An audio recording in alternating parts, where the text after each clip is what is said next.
It's super, super important to have clear communication between the property management teams, the leasing agents, and the residents. Everyone is intertwined and everybody has to have the same information. Two people from the same property management team can't be giving different answers. But you also want to manage the expectations of the residents. We're very clear about the lease renewals and what our goal is for each renewal.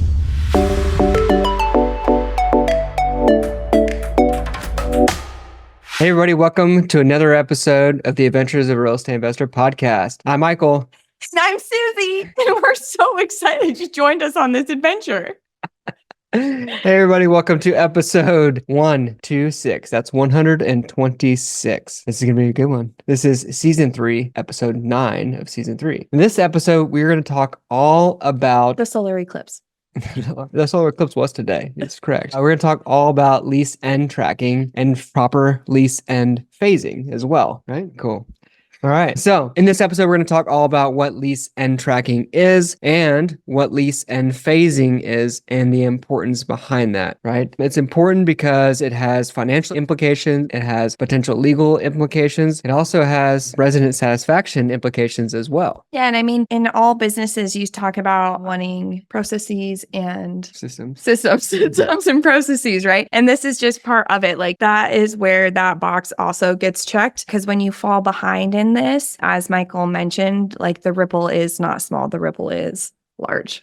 Absolutely. So first, let's define what lease end tracking is. It's gonna be a tough one to talk all day about that. Anyways, lease end tracking is basically making sure that you're tracking when a lease for a resident ends. Very simple, very straightforward, just as it says, right? However, it's not very simple. It's not very straightforward, right? It can be a very daunting task. The more and more units you have, the more and more difficult it can become to track these. However, with the help of software products, you can easily track when leases come due and things like that. And the next thing I want to define is really what lease phasing is, right? So lease end phasing is making sure or looking at when all of your leases expire. So let's just say, for example, to make it simple. So you have your rent roll, you have all your lease expiration dates in there, and basically you go through and you say, okay, you assign, how many leases are expiring in January, February, March, April, all the way through December, right? And then you can kind of look at, okay, where are all or majority of the leases kind of spread out? And so to give you an example, we've taken over properties before where there's been a significant amount of leases that were issued for some specific month, right? Where we had like 20 or 25 or even 30% of the leases issued in a specific month. Or we've taken over properties as well where a lot of the residents are on month to month, right? And so we got in there immediately and we want to get them in a lease. Well, guess what? When we get them in a lease, that lease is for that when we took over, right? So say it's like February and then you have 40 leases out of a 100 unit property all in 1 month. That's not good for business either, right? Because when those come due next year, you have to deal with 40 people. So we'll get into specifics about how to phase that specifically, but you have anything to add? Yeah, I mean, there's just, Michael mentioned, right, like lease expiration dates. Like we also are going to discuss renewal options and notice periods,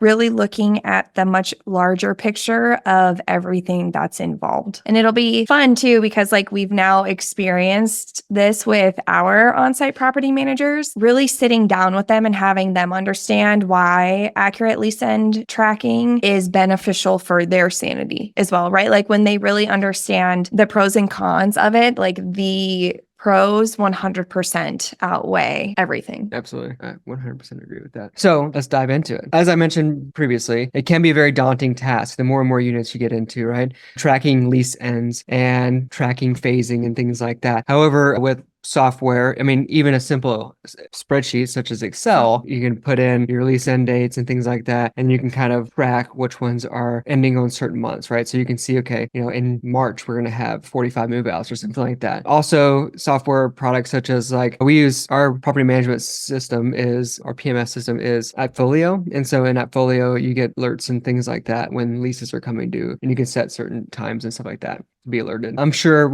I don't know too much about Yardi, but I know Yardi is a big one that's used by a lot of property management companies as well. I'm sure they have similar things in there. Yeah, because like that's one of the most common challenges like face in implementing lease tracking, right? Because like before, a lot of it was manual. And when it's manual, a lot gets missed just by the human error. As Michael mentioned too, like with software programs, you can just auto-populate deadlines, like you don't have to focus on somebody writing them down on a calendar and then missing it, or just having a lot lot of communication breakdowns. That's really what you want to try to avoid. You don't want any like miscommunication or errors when it comes to this. As Michael also mentioned before, like you have like financial losses, you might have legal issues, like or resident dissatisfaction. Each of this plays a role. You know, Michael has said the story of having residents on month to month. Well, when you have them on month to month, that could be considered a financial loss, right? Because you haven't captured them into a 12-month lease yet. Okay, now Susie mentioned some challenges of it, and I mentioned previously to those challenges that you can use software programs to identify when,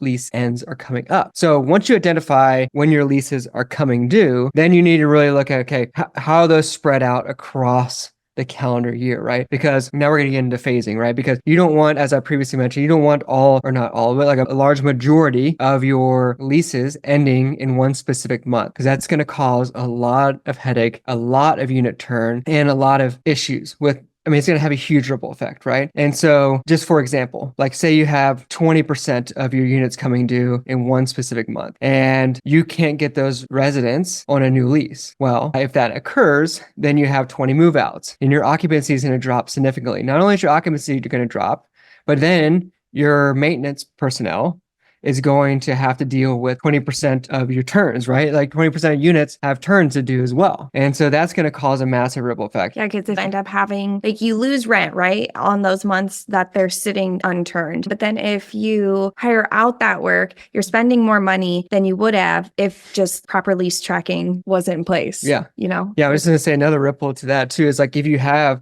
20% of units to turn, then if the maintenance personnel is just focusing on turns, they have that many turns. Yes. Guess what gets left in the dust? It's all those maintenance requests. And guess what? Number one reason why people move out of apartments? Because there's not proper maintenance personnel there to take care of their maintenance issues. And so that's just resident dissatisfaction due to maintenance requests not being fulfilled or answered, right? And so there's a huge ripple, right? And so what Susie and I suggest is that less than 10% of your units need to be expiring in one given month, right? Yes, you can kind of spread that out more heavily in, let's say, April, May, June, July timeframe, because there's going to be more people moving in the summertime, especially with families and things like that. They're not going to want to move their kids during the school year. And you can kind of reduce that amount on the fall and spring months, but you can even reduce that even a little bit more in the winter months, right? If you're living in a place with a lot of snow and it's really, really cold, leasing slows down quite a bit. People are not moving, people are not interested. So you actually don't want to have a lot of move out scheduled. So a couple strategies that we've done for phasing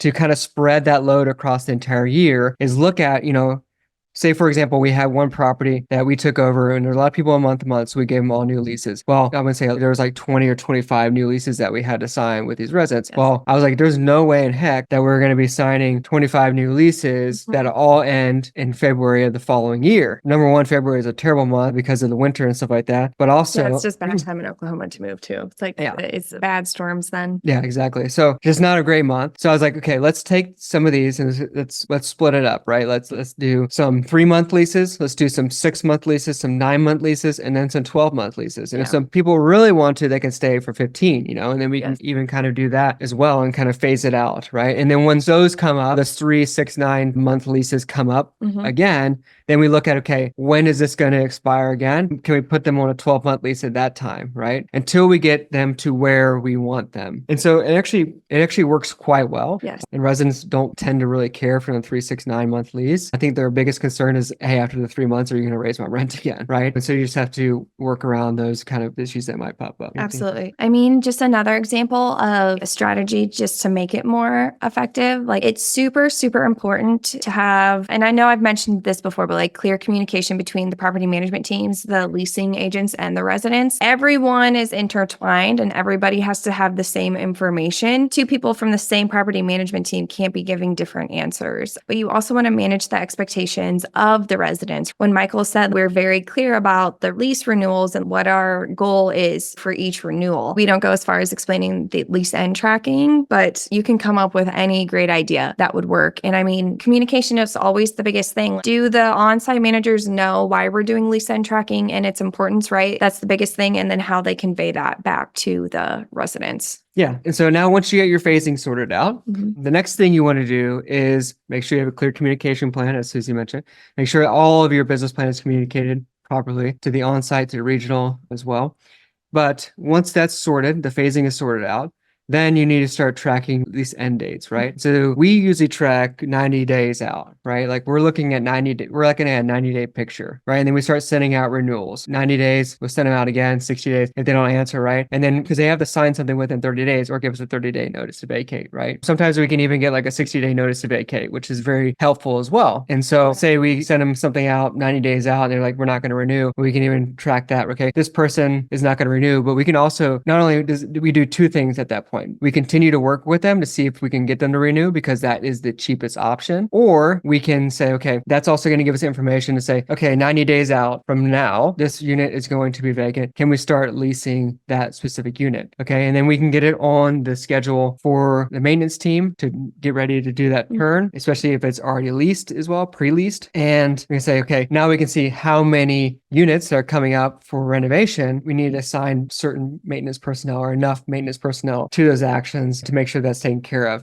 And then at that point, we can also coordinate exterior help from other properties if needed. And then that also reduces our cost of turn because we don't have to hire out last minute and things like that. So all this plays into just really having a really financial stable model as well. Yeah, because I mean, the biggest part though, right, is you want the lowest cost per turn, right? So like if a resident can stay, then that's what you want. And if you lose a resident just because you missed out on like lease end tracking, it's really unfortunate because it's one of the much easier things. Like it has a low entry. I mean, I would say it's a low entry to barrier. I mean, I guess it could be a lot of data if it was like 1,000 units, like if you had to manually put it in. But other than that, like there's no reason why it wouldn't be able to be used immediately as well. Yeah, exactly. And so just to kind of wrap it up here, we've communicated well enough about the importance of lease end tracking.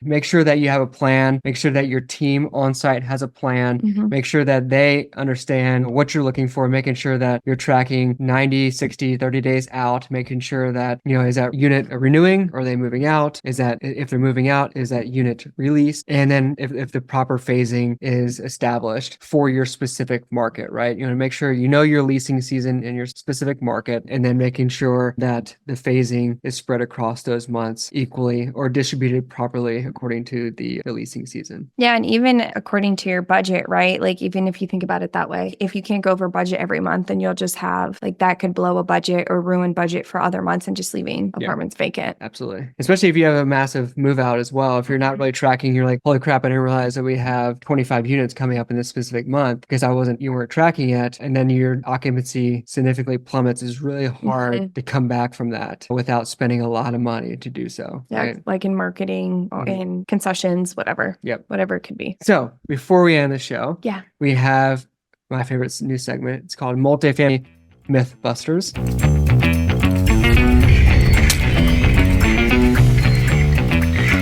So the myth today is that lease end tracking and phasing is only necessary for large multifamily properties. Is that true, Susie? No.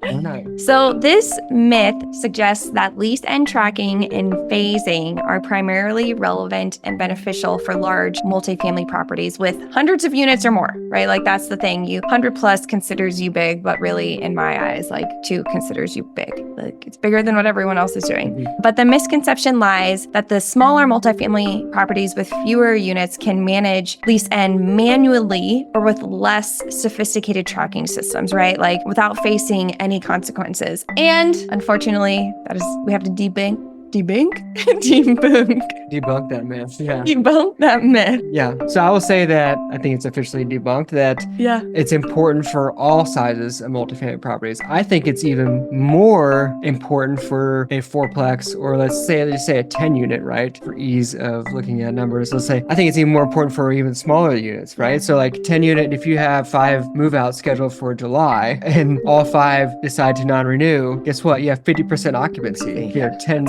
units, right? Which is pretty crazy. And that's hard. That would kill your cash flow. Yeah, Exactly. So I think it's even more important for smaller multifamily properties than even larger ones. Because, right, like if 5 people move out in a large multifamily property, you can absorb that a lot better than with the economies of scale than you can with a smaller property. Well, even when you think about like mentally, right? Like all of that energy that you're using and like wasting for storage, thinking about doing it manually, right? Like having to look back, not having something just remind you, you having to continue to remind yourself to look. Like the bandwidth that you lose doing that and potentially looking for your next property is definitely worth noting as well. Absolutely. All right. So to wrap it up here, thank you all for tuning in. I appreciate it. I hope you learned a lot about multifamily lease end tracking, or just lease end tracking for any kind of real estate. It doesn't have to be multifamily. And also phasing, right? Phasing of your leases as well, making sure that they are spread across evenly. What I would suggest is making sure that if you own multifamily, or if you're working with an operator, making sure that they understand this lease end phasing, this lease end tracking. And then if you are an owner, operator, dig into your rent roll. See if you have this phased out properly. See if you are tracking your lease end dates. So, or if your property manager is tracking these lease end dates for you. So I'm sure they are, hopefully. Okay.